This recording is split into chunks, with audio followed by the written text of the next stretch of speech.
करून 100 रुपयाची मदत आलेली आहे.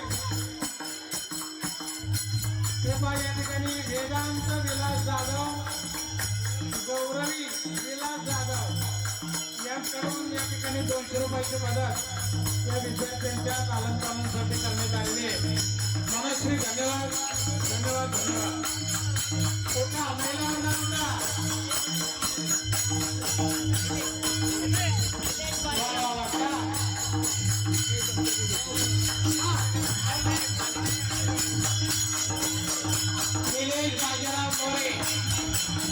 बाजीराव मोरे यांनी सुद्धा या विद्यार्थ्यांना 100 रुपयाची मदत केली. धन्यवाद. अशोक धर्माजी गाडगे यांनी 100 रुपयाची मदत केलेली.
संत दर्शनी हा लाभ, संत दर्शनी हा लाभ, संत दर्शनी हा लाभ.